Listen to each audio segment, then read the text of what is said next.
La Tierra en el Sistema Solar.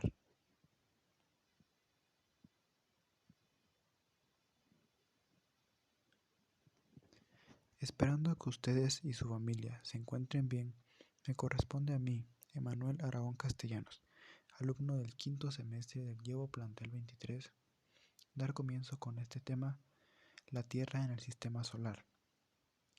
Este se centra en la materia de geografía, y al ser un tema muy extenso, se trató de resumir lo más posible, para así tratar de comprenderlo y poder entender de una manera más clara y correcta.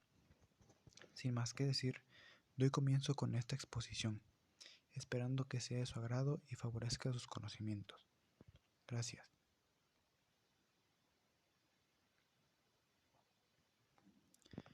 Teoría sobre el sistema solar. Desde sus inicios, las teorías sobre la formación del sistema solar han marcado la pauta dentro de la geografía. La más conocida y hasta el momento más aceptada dentro del gremio de los geógrafos es la teoría de la nebulosa moderna. Esta teoría es un poco compleja, por lo que a continuación desglosamos cómo pudo haberse llevado a cabo. Primero, la teoría que indica que el sistema solar se inició con una nube de gas o polvo interestelar, también conocida como nebulosa solar. Después, esa nebulosa colapsó bajo su propia gravedad, debido a una onda de choque resultado de una supernova cercana.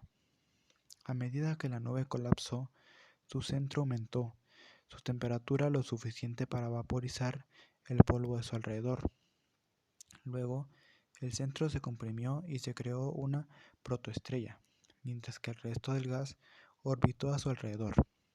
La mayor parte del gas fluyó y hacia adelante añadió masa a la estrella en formación.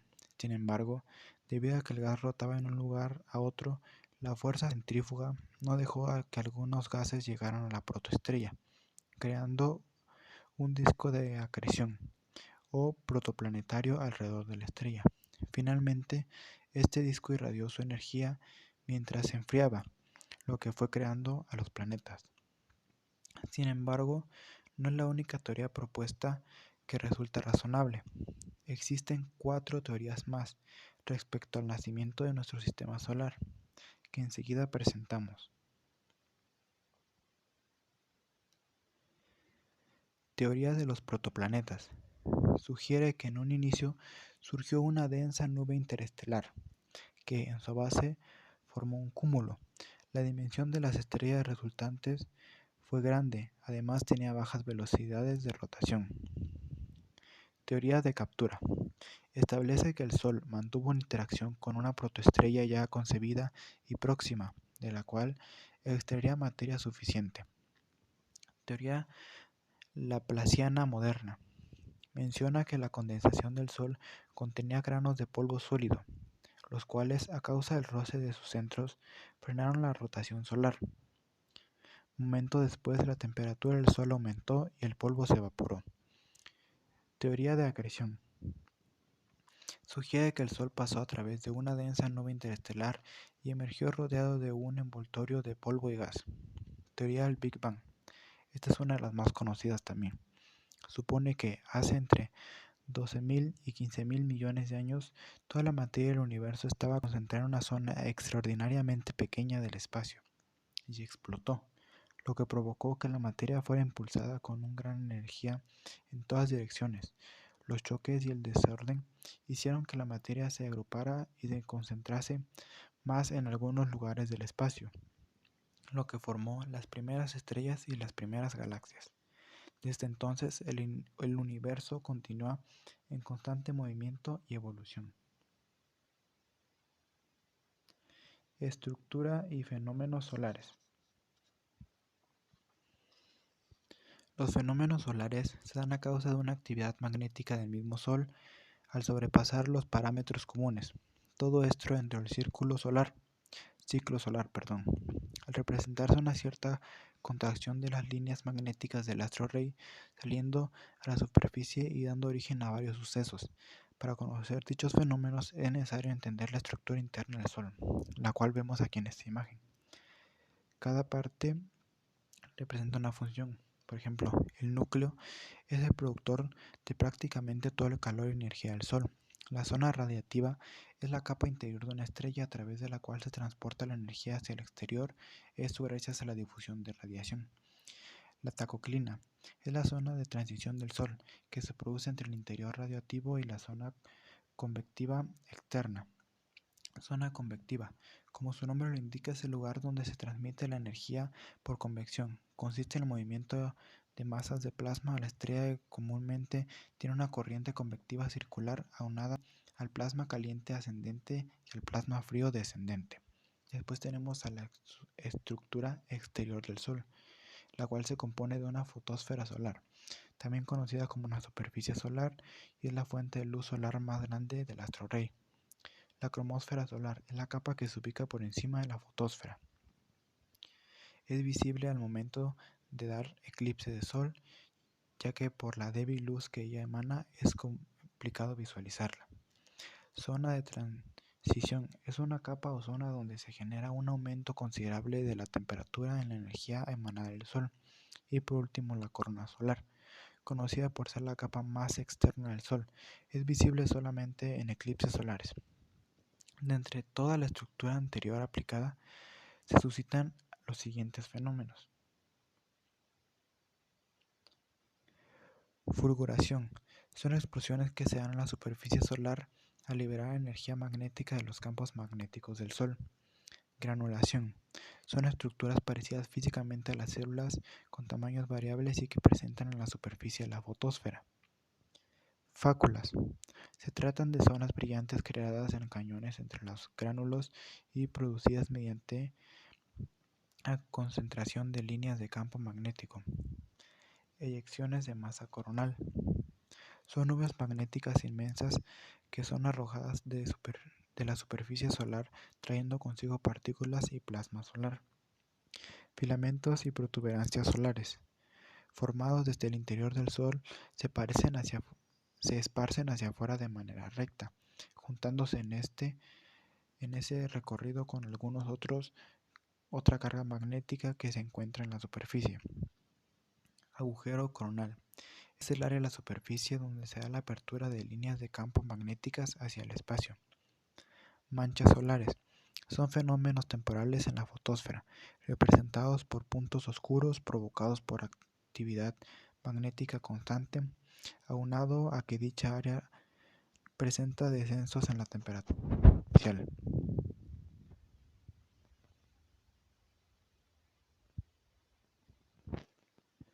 Sistema y relación Sol, Tierra, Luna. Antes de continuar, debemos entender con certeza la relación que mantiene el Sol, la Tierra y la Luna. En efecto, existe una interacción notable e incluso palpable entre los tres astros, y podemos notarla cuando apreciamos los movimientos ondulantes de la marea o el cambio de color en el cielo. En la relación entre el Sol y la Tierra, existen movimientos que se componen de diversas fases o momentos específicos, tal como sucede en el movimiento diurno, el cual se compone de dos movimientos indispensables, el orto y el ocaso. El orto es un astro que aparece por encima del horizonte, para los astros con disco observable como el Sol y la Luna. Por su parte, el ocaso es el movimiento en el que un astro desaparece detrás del horizonte en el caso del Sol y de la Luna.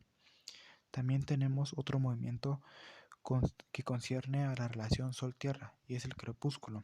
Este explica por qué la luz, aunque no coincide directamente sobre el observador y su entorno, sí lo hace en las capas altas de la atmósfera, donde el fenómeno del esparcimiento de la luz cambia la percepción del observador del grado o dispersión.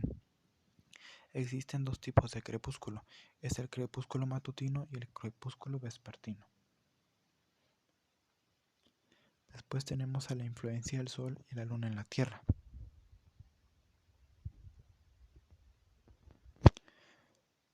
Con todo lo anterior, debemos ser conscientes de la gran influencia que existe hacia nuestro planeta por parte del Sol y la Tierra, para conocer con mayor exactitud lo que hace verdadera esa afirmación.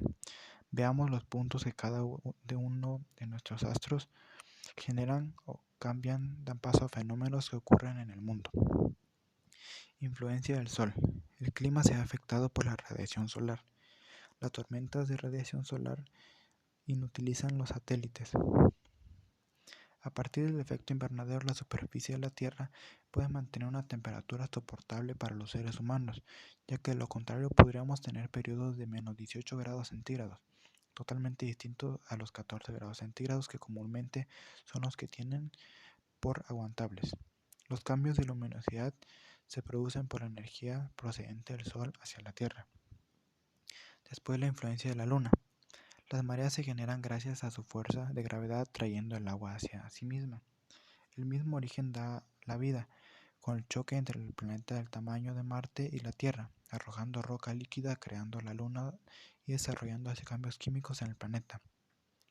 El ciclo vital al cual le hacen corresponsable de mitos como la alteración de las personas a partir de la sola presencia de la luna llena, y el ritmo y la estabilidad a partir de la rotación lunar alrededor de la Tierra de cada 29 días. Después tenemos a las fases lunares.